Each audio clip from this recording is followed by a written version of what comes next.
I now want to shift to the Philadelphia Eagles. To me, the Carson Wentz era in Philadelphia is slowly but surely coming to an end. Carson Wentz got benched in Week 13 of the 2020 NFL season when he was facing the Green Bay Packers. He did not play particularly well in that game. And even before that game, I said Carson Wentz, he was playing awful. He was holding the Philadelphia Eagles back. He needed to be benched. And Jalen Hurts has vastly outplayed Carson Wentz since taking over as the Philadelphia Eagles starting quarterback. Jalen Hurts, he's been accurate. He's been making good decisions. He's running the football effectively. He's throwing the football down the field. And it appears that Jalen Hurts has that it factor about him. And Jalen Hurts, he looks like a franchise quarterback. And you could say, well, the Philadelphia Eagles aren't winning games. Well, it's pretty obvious to me that Justin Herbert and Deshaun Watson are franchise quarterbacks. Their teams aren't winning games right now. Jalen Hurts, he looks the part. I'm okay with him not winning games, especially due to the fact that Howie Roseman has put together not a great product on the field. This offensive line, it's in shambles. This wide receiver core is not very good. The defense is old and aging. The Philadelphia Eagles, they're just not a Super Bowl caliber team. But Jalen Hurts, despite not having a great roster around him, he's playing at a high level. As a rookie, he's playing really well, folks. He looks like a franchise quarterback. I'm not saying he's officially a franchise quarterback. I want to see Jalen Hurts continue to play more games. I want to see him win from the pocket a little bit more. His arm is just okay to me. It's not a cannon. It's not a strong arm, but it's a good enough arm. It's an arm that I can work with. You know, I'm a guy that likes my Patrick Mahomes, my Aaron Rodgers. I like having top 10 quarterbacks. I want a guy. The benchmark for me is I want a top 15 quarterback. I want an upper tier quarterback. I want a guy that's big, that's strong, that can make all the throws, that's mobile. I want those guys. But Jalen Hurts, to me, has good enough physical tools to become a long-term franchise quarterback. It's just not as obvious to me as guys like Justin Herbert, as guys like Joe Burrow. So if Jalen Hurts can continue to put together some more solid tape and continue to play good football, I'll feel good about him being a franchise quarterback. But that's not the point of this segment right here. The bottom line is everyone in the world was making excuse after excuse after excuse for Carson Wentz when he was playing awful, when he looked like the worst starting quarterback in all football. They blamed the offensive line. They blamed the coaching staff. They blamed the defense. They blamed the wide receivers. When in reality, Jalen Hurts, with this same supporting cast, is balling. Okay? And here's the reality, people.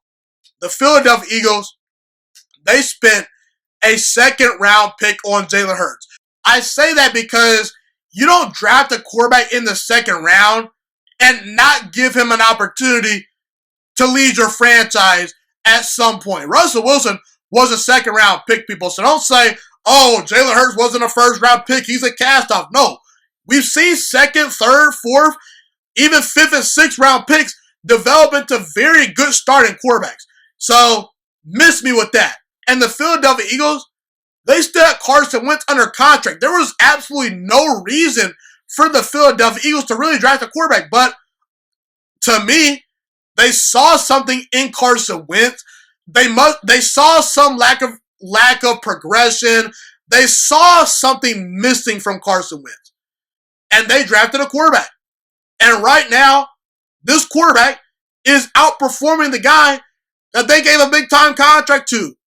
I don't know how Carson Wentz is a member of the Philadelphia Eagles by the start of next season. I don't know how Jalen Hurts hasn't taken over this starting job, because the Philadelphia Eagles right now, it's pretty clear to me, they're going to have to make a choice in the offseason. They're going to have to choose between Doug Peterson and Carson Wentz. And look, Carson Wentz, he's a talented quarterback. I understand that he's having a bad season, but I do think Carson Wentz has talent. I do believe that if he has the right attitude and he puts in the work, he can get back to playing at an MVP level. However, with that being said, Doug Peterson has won a Super Bowl and has had success in Philadelphia with multiple quarterbacks. He won a Super Bowl with Nick Foles. He's winning games with Jalen Hurts. And right now, it doesn't seem like Doug Peterson has any interest, and it seems in Carson Wentz. It doesn't seem like Doug Peterson has any interest in Carson Wentz right now. He seems to have no interest in the guy. To me, it seems like Doug Peterson has lost faith in Carson Wentz. And if you're the Philadelphia Eagles, who do you choose? Are you going to choose a quarterback that has just flat out of nowhere regressed to being one of the worst quarterbacks in the entire NFL this season? A guy that in the past has shown he at times can't stay healthy. A guy that has questionable leadership skills at a position where you need to be a leader? Or are you going to choose the Super Bowl winning head coach that won a Super Bowl without Carson Wentz? Doug Peterson beat Bill Belichick in a Super Bowl with Nick Foles as a starting quarterback. The team looks good with Jalen Hurts under center. I'm sorry, but if I'm Philadelphia, I'm choosing that head coach because I know that head coach can get it done. That head coach has shown me he can win big. Carson Wentz hasn't shown me anything. Sure, he's shown me he can make all the throws. Sure, he's talented. Sure, he's shown that he can play at a high level. But right now, today, I think Doug Peterson is a better head coach compared to Carson Wentz being a better quarterback. I think that Doug Peterson ranks higher at his position than Carson Wentz ranks at his. And I think that Doug Peterson, actually, I don't even think, it's not even up for debate. Doug Peterson is more accomplished at his job than Carson Wentz. That's the reality. And Jalen Hurts, it seems like he can only get better and better, and I think Carson Wentz has regressed. And whether I believe in Carson Wentz or not, I don't think it even matters because I don't see Carson Wentz returning to Philadelphia. Not only was Carson Wentz replaced once by a quarterback and the team seemed to flourish without him, but this is now twice. The team seemed to play better around Nick Foles, and now they're playing better under the fire that Jalen Hurts has lit. And in reality, I think Carson Wentz's time in Philadelphia is pretty much almost done. I don't see Carson Wentz being a Philadelphia Eagle at the start of next season. If he is, I don't think the situation is salvageable. You know, I don't see any way in which he could earn the starting job over Jalen Hurts, but the odds are stacked against him. It seems like the locker room captivates more towards Jalen Hurts as opposed to Carson Wentz. And I just always wonder, Carson Wentz, he's this really big, strong arm quarterback that can move, that's mobile, has got all the talent, all the skills. But why are guys like Nick Foles and Jalen Hurts, who have less talent than Carson Wentz, able to win more big games and galvanize the troops better than Carson Wentz? It leaves a lot of questions to be desired. So, in reality, I don't see Carson Wentz returning to Philadelphia next year. And at some point, I think the Carson Wentz era in Philadelphia is going to come to an end sooner rather than later. Thank you so much for watching this video today. Please also note that the Juice Alert Sports Podcast is not just a YouTube channel. It is available on all podcasting platforms, including Spotify, Google Podcasts, iTunes, and Apple Podcasts. Also, if you enjoyed this video, be sure to like, comment, subscribe, and share this content with all your friends.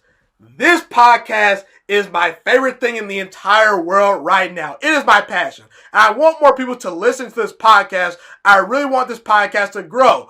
Also, a fun fact about me is that I want to go into the sports broadcasting and media world once I graduate from the University of Toledo, a college in Northern Ohio.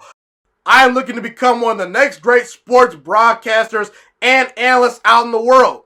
and I potentially would like to start my own network if this podcast really truly grows. Or if I fall short of that goal, I would love to work for a big-time network like ESPN or Fox Sports 1. I am open to all networks. So if you believe in my dreams and you see or hear my passion through the screen, be sure to tell all your friends about the Juice Alert Sports Podcast. Stay motivated, you guys. Have a God bless day, and I'm out.